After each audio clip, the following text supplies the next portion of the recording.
How do you tell your kids goodbye? I mean, that morning I woke up, I didn't kiss or hug no one. I didn't hug my mom, my kids, or anybody. They were still asleep. I knew I was coming home. I mean, I didn't kiss my husband, nothing, nothing.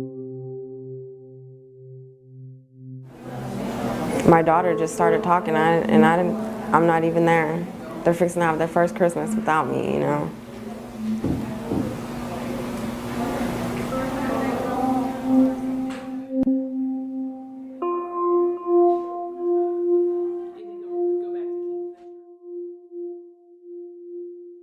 Kingfisher is, I mean, it's everywhere. The drugs are everywhere. And so, like I said, it was easy money, you know. Everybody gets a vacation, everybody gets a break. I still get Christmas. Nobody knows what's going on, you know.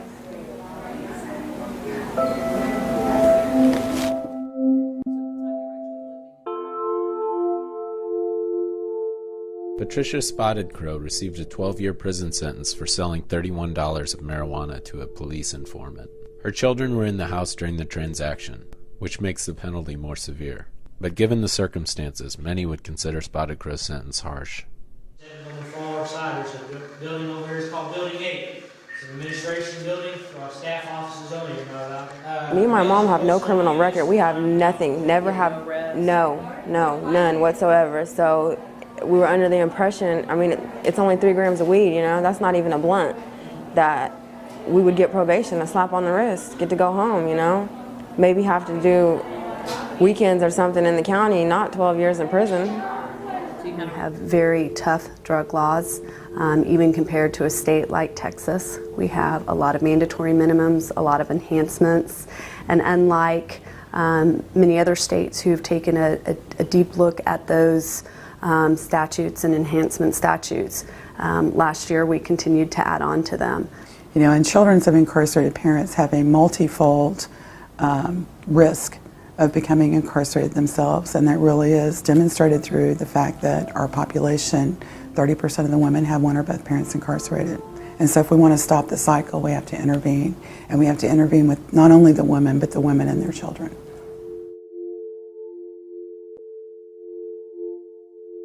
It's hard. I got these 3 kids. Kobe's the 9-year-old. He goes to school. He helps me. Go in the other room now. Go in the other room now. Kobe, get her. Case in point. Yeah. They're tired. It's hard because they don't understand. Them little girls do not understand why their mom's gone and how long she's going to be gone. It's been a chore to sit down and explain to them that she's gone. We have to do this, we have to do that in order to keep going. Jazz! Hi, Mommy.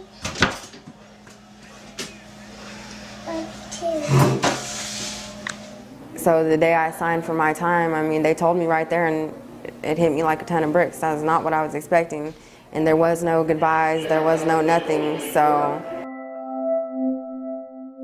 You know, they're missing a lot, you know, without their mother. The baby had a real hard time. We've spent nights crying, and I've broke down, I've cried with her. She goes to the bedroom door, she knocks on the doors, and Mama, Mama. And we cry.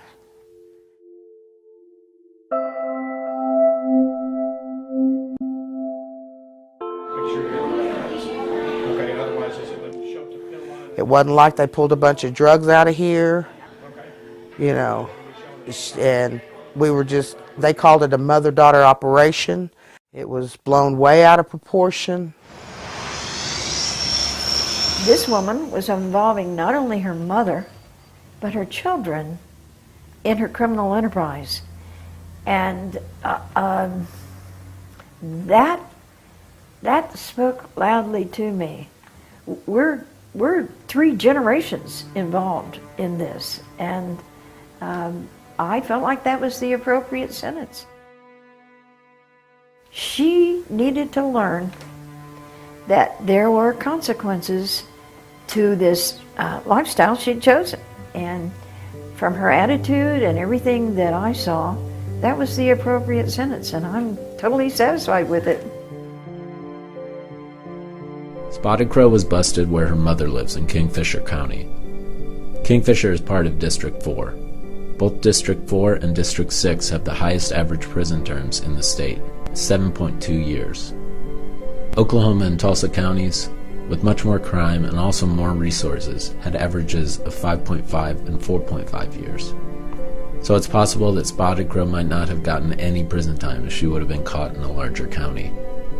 I've had cases where I've been told there's no other judge in the whole state who would rule this way. And I would say, well, you're looking at the first one.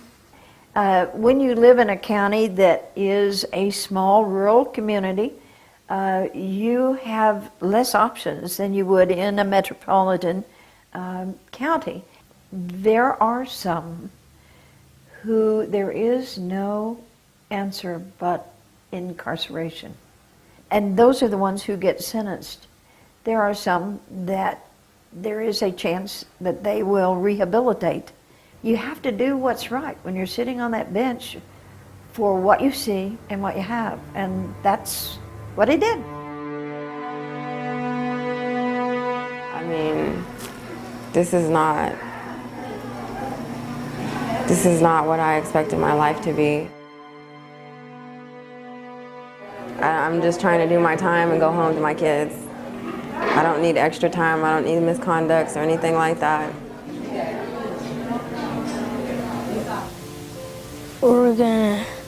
I want to have a big party for her. That's what I want to do. And we're just going to spend time together. I mean, this was a real eye-opener, you know. Everything that I've worked for is gone, and I mean, I just have my kids when I get out, and that's why I'm not coming back. You know, I'm losing precious time with my babies that I'll never get back. No one can ever replace this time away from them.